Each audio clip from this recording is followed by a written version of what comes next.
কতজন ঋণ খেলাপি আছে আমরা পুরো ইনফরমেশনটা কালেক্ট করছি যে কতজন দ্বৈত নাগরিক কতজন ঋণ খেলাপি আছে।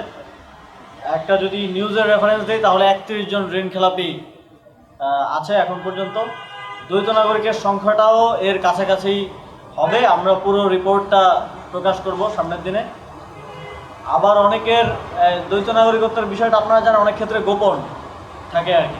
তো অনেকের এখন পৃথিবীর বিভিন্ন দেশের পাসপোর্ট এনআইডি কার্ডের ছবি এখন আমাদের সামনে আসছে নতুন করে, যেটা আপিলের সময় শেষ হয়ে যাওয়ার পরে আসছে। তবে দ্বৈত নাগরিকদেরকে যে কোনো সময় চ্যালেঞ্জ করা যায়, যেহেতু এটা সংবিধান অনুযায়ী তারা নির্বাচন করতে পারবে না। ইভেন নির্বাচিত হওয়ার পরও তাদেরকে চ্যালেঞ্জ করে তাদের সংসদ সদস্য পদ বাতিল করা যায়। এটা নিয়ে আমাদের কার্যক্রম চলমান থাকবে।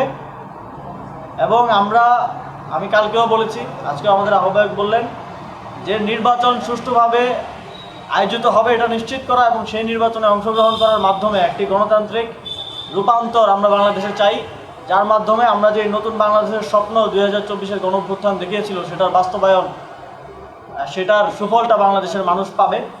এটাই আমাদের ফার্স্ট প্রায়োরিটি।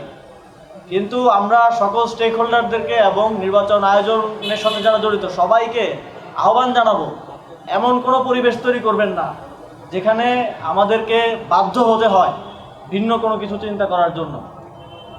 যদি এই যে অনিয়ম চলছে, এই অনিয়ম চলতে থাকে, তাহলে আমাদের দলের পক্ষ থেকে, আমাদের জোটের পক্ষ থেকে আমরা একসঙ্গে প্রস্তুত আছি যে কোনো সিদ্ধান্ত গ্রহণের জন্য। তবে আমাদের একটাই আর কমন আন্ডারস্ট্যান্ডিং যে আমরা এই নির্বাচনকে কোনোভাবেই একটা সেটেলড এবং বিগত 3টি নির্বাচনের মতো একটা পরিকল্পিত উপায়ে একটা নির্দিষ্ট দলকে বা গোষ্ঠীকে ক্ষমতায় আনার জন্য দেশের মানুষের ভোটাধিকারকে অবজ্ঞা করে একটা সেটেলড নির্বাচন করতে আমরা দিব না।